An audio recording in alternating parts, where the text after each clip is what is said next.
আমি তো শিখে আসিনি। আমার ব্যাকগ্রাউন্ড হচ্ছে আমি মিরাক্কেলের পারফর্মার, মিরাক্কেলের পাভেল। আল্লাহর রহমত, আল্লাহর রহমত ছাড়া আসলে এটা সম্ভব না। আপনার কোশ্চেনগুলো না মোটামুটি একটু কেমন জানি, মানে উত্তর দিতেও মানে টেনশন পড়ি, আসলে আমি কোনো ঝামেলা পড়বো কিনা। চাপও অনুভব করি না, এনজয় করি না, ওইটা উৎসাহ পাই। ভাই দর্শকদের রিয়াকশনটা হচ্ছে আমার এই হাসিটা, মানে রিয়াকশনটা এত পাইছি, এত ভালো পাইছি যে খুব এক্সাইটেড আর কি। যখন অভিনয় করছিলেন মানে রাফি ভাইয়ের সাথে আপনার প্রথম কাজ, কেমন মানে এক্সপিরিয়েন্সটা কেমন? অবশ্যই খুব ভালো। রাফি ভাই আমাকে খুব মানে ফ্রিডম দিচ্ছে অ্যাক্টিং করার জন্য। তো বলছে যে পাবেল এই ব্যাপার, এখন তুমি তোমার মতো করো। তো ওই স্বাধীনতা পাইছি বলে আসলে যা দেখলেন আর কি। না, ক্যারেক্টার শোনার পরে ভালো লাগছে, তখন মনে হচ্ছে যে হয়তো কিছু করতে পারবো, বা নিজে নিজে ভাবলাম যে হয়তো কিছু দেওয়া যাবে, তো এই জন্যই ক্যারেক্টারটা করা আর কি। আর রাফি ভাই তো অবশ্যই ভালো ডিরেক্টর, সো এই অপরচুনিটিগুলো আসলে কেন ছাড়বো আমি। ভাইয়া আপনার এত জনপ্রিয়তা, দর্শকের এত ভালোবাসা, এর কারণটা কি? সবাই পাবেল ভাইকে এত ভালোবাসে। আল্লাহর রহমত, আল্লাহর রহমত ছাড়া আসলে এটা সম্ভব না। মানে আল্লাহর রহমত ছিল বলেই আসলে মানুষ এত ভালোবাসে। হয়তো ভালোবাসে, জানি না, ভালোবাসে হয়তো।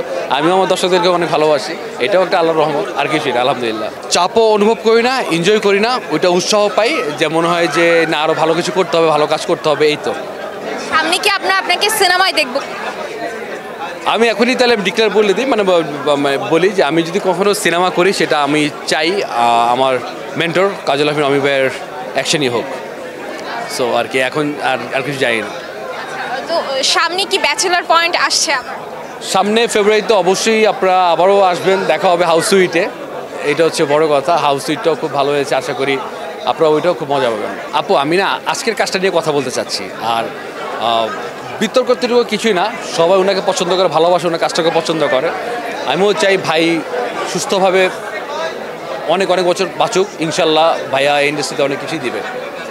এই যে পরিবর্তনের যে বিষয়টা, আগের নাটক একরকম ছিল, আফজাল হোসেনের সময় নাটক একরকম ছিল, জাহিদ হাসানের সময় একরকম, এখনকার আপনারা যখন করছেন আরেক রকম, এই যে পরিবর্তনটাকে আপনি কি? আপনি ওই সময়টা তো আমাকে নিয়ে যেতে পারবেন যদি ওরকম গল্প দেন, ওরকম ক্যারেক্টার দেন। সো আসলে পরিবর্তনটা কিছু না। ভাইয়ারও তো এখনও কাজ করতেছে, ভাইয়ারও ওয়েব করতেছে, ভাইয়ারও সিনেমা করতেছে, ভাইয়ারও নাটক করতেছে। সো ভাইদের আসলে যারা অভিনয় শিল্পী, যাদের কথা বললেন, তারা তো গুণীজন, তারা তো আসলে অনেক বড় অভিনেতা।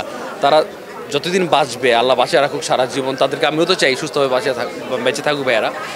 মানে তারাও দেখবেন যে মানে এখন বলতেছেন না যে আমরা খুব ভালো করতেছি, আমরা কিছুই না তাদের কাছে, আমরা শিশু তাদের কাছে, আর কিছুই না। শিখে আসাটা বা অভিনয় মঞ্চ থেকে আসাটা আর রাতারাতি ভাইরাল হয়ে যে অভিনয় পাওয়া বা করা, এই বিষয়টা অবশ্যই পার্থক্য আছে ভাই। এখন যারা শিখে আসছে, বা আমি তো শিখে আসিনি, আমার ব্যাকগ্রাউন্ড হচ্ছে আমি মিরাক্কেলের পারফর্মার, মিরাক্কেলের পাভেল। সো মিরাক্কেল আমাকে অনেক কিছু শিখাইছে। মিরাক্কেলের গ্রুমার আমার যারা ছিলেন, যারা মেন্টর ছিলেন, যারা জাজ ছিলেন, সবাই আমাকে শিখাইছে। ওই শিক্ষাটা আসলে একটু একটু করে কাজে লাগাচ্ছি। তারপরে এখন আমার মেন্টর কাজল আহমেদ অমি ভাই আমাকে আসলে অনেক কিছু শেখাচ্ছে, এবং যাদের কাজ করতেছি, যেহেতু মানে সাগর জাহান ভাই, তারপর আফাদ ভাই থেকে শুরু করে এখন রায়ান রাফি ভাই, আরও যাদের সাথে কাজ হয়েছে আমার, তো তাদের থেকে শিখছি। এবং আমার সেটে যত বড় আর্টিস্ট থাকে, মোশারফ ভাই থাকুক বা জাহিদ ভাই থাকুক, সবাই মানে তাদের থেকে শিখছি আর কি এখনও। তো আসলে শিখে আসাটা এবং শিক্ষাটা নেওয়া খুব জরুরি আমার মনে হয়। কিন্তু হুট করে যখন ভাইরাল হইলাম, কিছু করতে পারলাম না। আসলে ভাইরাল হওয়াটা কিছুই না। নতুন বছরে তো পাবেন ব্ল্যাক মানি, পাবেন হাউস সুইট, তারপর ঈদের ঘোষণা আমি ভাই দিয়ে দিবে যে কী আসবে, আরও অনেক কাজ আছে, এগুলো আস্তে আস্তে সবই জানতে পারবেন।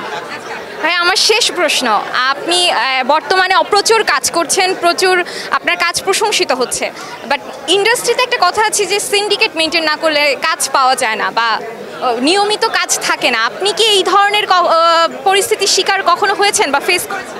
ভাই মানে আপনার কোশ্চেনগুলো না মোটামুটি একটু কেমন জানি, মানে উত্তর দিতেও মানে টেনশন পড়ি, আসলে আমি কোনো ঝামেলা পড়বো কিনা। কিন্তু আমি আসলে এরকম কোনো কিছুই না। যে শব্দটা বলেন সিন্ডিকেট, আমি আর্টিস্ট, আমি তো আর সিন্ডিকেট কিছু বুঝবো না। আমি আর্টিস্ট, আমাকে যা ভালো লাগবে সে নিবে, আমার ক্যারেক্টারের সাথে যার গল্পের সাথে মিলবে সে আমাকে নেবে, এসব তো আর কিছুই না, তাই না?